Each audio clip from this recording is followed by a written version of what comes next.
which influenced why you wouldn't want to come out. Matt's reference to my uncle Justin spurred me to delve deeper into his struggles as a gay player.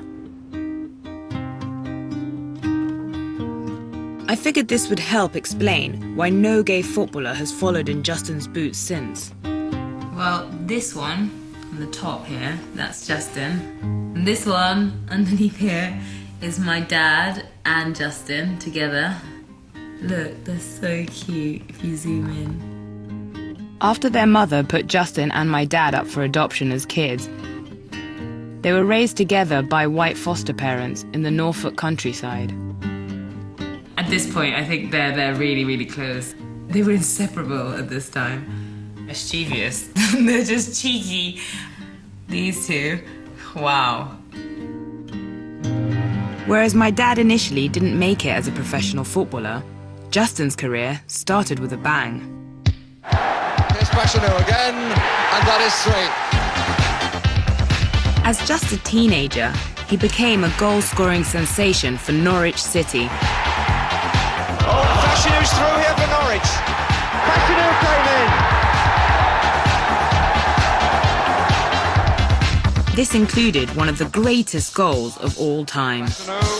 Oh, what a goal! Oh, that's a magnificent goal! Didn't seem to be the room between... I take it is the best goal you've scored? Yeah, without a doubt. He earned a big money transfer to Nottingham Forest in 1981 as the first ever £1 million black player. How do you want to see your life developing over the next 10 years? I would like to get richer and more famous. Back then, Forest were a big club winning trophies under legendary manager Brian Clough.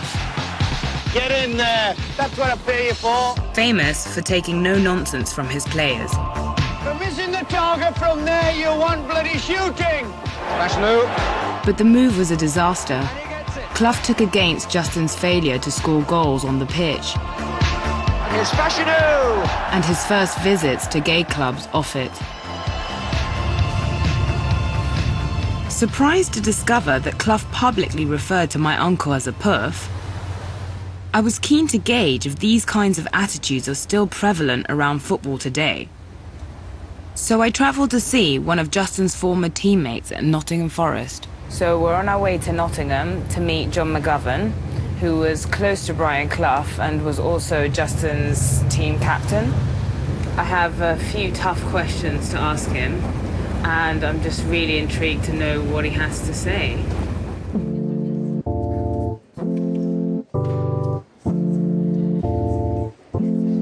These days, John is a BBC football commentator. And here we've got one or two photographs of obviously when the club was very, very successful and champions of Europe. As you can see, I was the captain, so I was the first one to lay my hands on the cup. But I'm surrounded by some very, very talented players. When we got talking about Justin, I quickly learned John didn't put my uncle in this bracket. So basically he didn't really perform well on the pitch? No. Is that... No, not well enough. He just never managed to find his form, and things didn't go too well for him. How did Justin fit into the team you played for? Just like one of the players. I mean, you know, he'd crack a joke.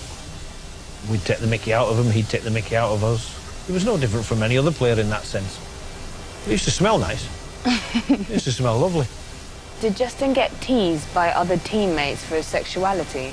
Well, I know he came out and said he was gay, but we didn't actually know at the time. Because he hadn't come out at that time and said he was gay. So no one knew, no one suspected, or was it rumours? I think the only thing he'd have suffered from is the lads maybe taking the mickey out of him, you know, because of that situation, because footballers take the mickey out of everybody. In his autobiography, Clough refers to Justin as a puff. What do you think about that? Well, I take it that's a slang word for a homosexual. Yes. So Justin was a homosexual, so... But was it okay to call him a puff, or...? Well, I'm laughing because at the time we would have laughed as well as footballers, because, you know, that's...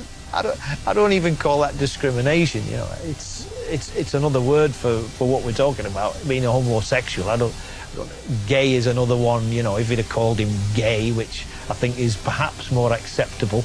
But I think it would only be used in a comical sense, rather than trying to victimise somebody, you know. Why do you think there are no openly gay professional footballers now in England? I don't know.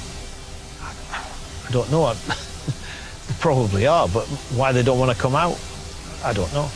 Do you know of any? Do I know of any? No. There are lots of former players from John's generation working in and around football today off the pitch. I left our meeting even more eager for an opportunity to compare the attitudes of footballers playing on the pitch now.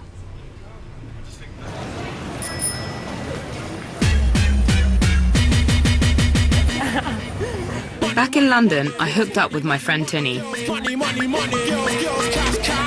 my gosh, they have three colours. I know. It would go good with your skin colour. How would you wear that? You can buy them and wear them. So nice. Thank you so much.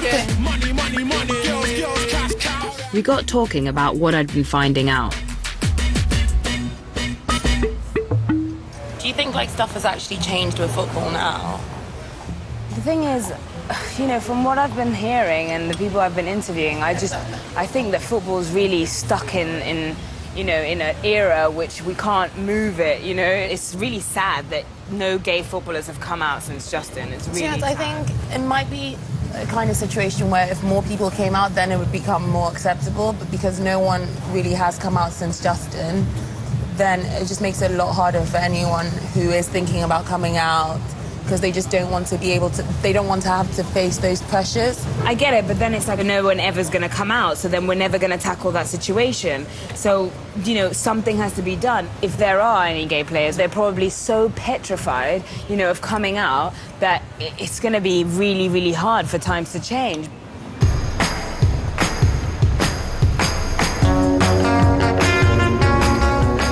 In my quest to discover why there are no openly gay professional players, so far I had not met anyone who even knew of a gay player. But there was one man I could count on here. I'm meeting one of the biggest bosses in the PR world. If there's anybody who knows about celebrities and their secrets, it's definitely him.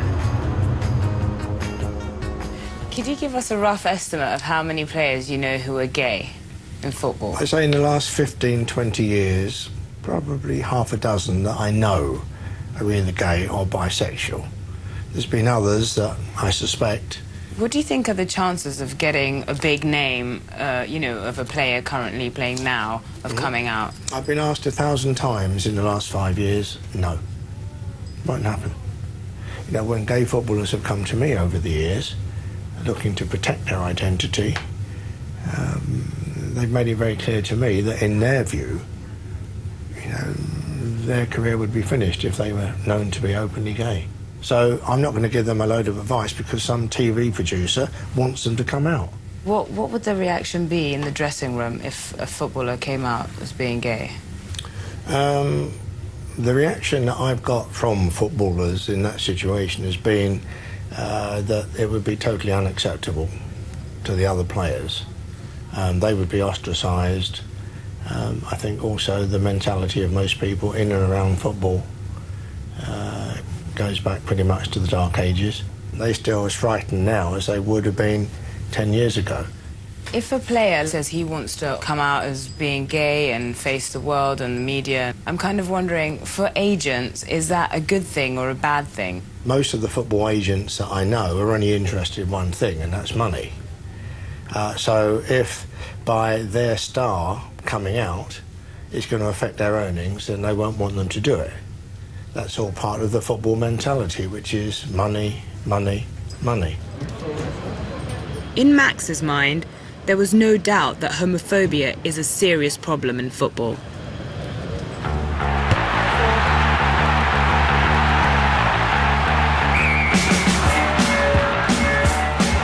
On the surface, rugby is an even tougher and more macho game. But in 2009, Welsh legend Gareth Thomas amazed the whole country by announcing that he was gay.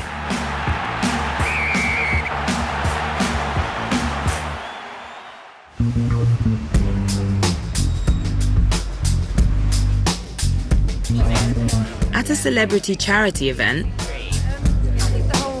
I was able to meet the man who has become Britain's most iconic gay sportsman. Hi Gareth, sorry, nice meeting you. I'm Amal Fashanu. You okay? I managed to grab Gareth and some other recently retired rugby stars for a chat about the different attitudes to homosexuality within rugby and football. So could you just kind of explain to me how it happened or why you decided to come out? Was it very difficult for you? It's a huge weight lifted off your shoulder, and to walk around the street and have friends who want to be your friends because of who you are in your entirety, not because of who you create yourself to be, and your family to love you for who you are in your entirety is a feeling that most people take for granted, but it's a feeling that I never had, and it's the best, most overwhelming feeling that I felt and still feel to this day. What is it about rugby that's different? When I came out, the WRU, the Welsh Rugby Union, who were the governing body of the country I played in, they came out after and they issued a message of support. And that was brilliant. They sent out a really good message. I think there wasn't a single person that said anything. Well, it was five from I was heard from a distance. Everyone was very supportive, and Gareth, and, he's always been the character he is, and unfortunately he still always will be. You're right there, man. But you've got to remember, we play a pretty physical sport, and you end up beating the crap out of each other half the time as well. So, outsiders may see you like cuddling and the scrum, you put a head in between each other's legs. I can tell you, there's nothing romantic about that. Do you think that the football authorities care enough about this issue? I think if the FA would come out and make a statement saying, you know what, we will stamp on anything, then it'll create a safer environment that's comfortable for the footballer to be able to walk into now. I think that for me, that's the important thing. There's a cool pool of talent that doesn't want to go into football because they're afraid to. So you don't have to, just because you've not got a gay footballer right now, say we don't need to do anything. Do something, and then, you know what, in 10 years you may have 20 gay footballers, and the Premier League could be a better place for it.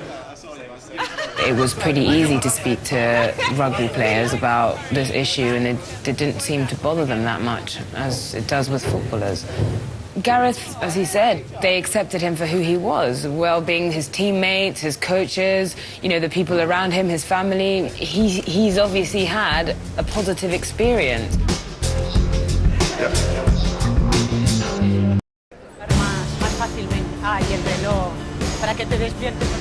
The next day, my mum came over from her home in Spain to help me move flat.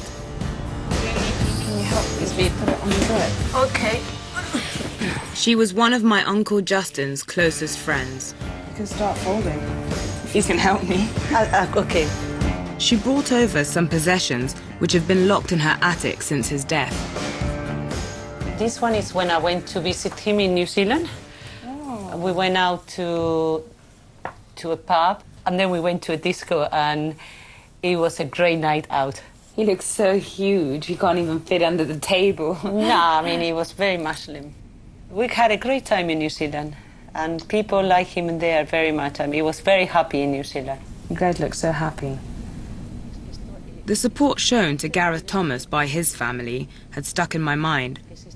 So the conversation inevitably turned to how my family reacted to Justin announcing he was gay. When Justin came out in 1990, what actually, you would have supported him. I know you would have supported him, right?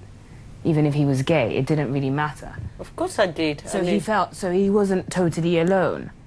No. I mean, to me, well, still the same person, and I will still love him, and I didn't give him any negative comment, completely the opposite. Do you think other members of my family and probably his friends supported him as well, though? Okay, difficult question, Amal. I know some of them, they were not that happy with it, and they were not supported. What was my dad's reaction when he came out, Justin? Well, I think it's an answer for your dad to give it to you, because, I mean, at the time I was very upset, and I maybe can give you the wrong answer, and he's the one who's going to really tell you exactly how he felt and how he reacted. What was Justin and John's relationship like? John was a little bit jealous of Justin. John was younger than Justin, and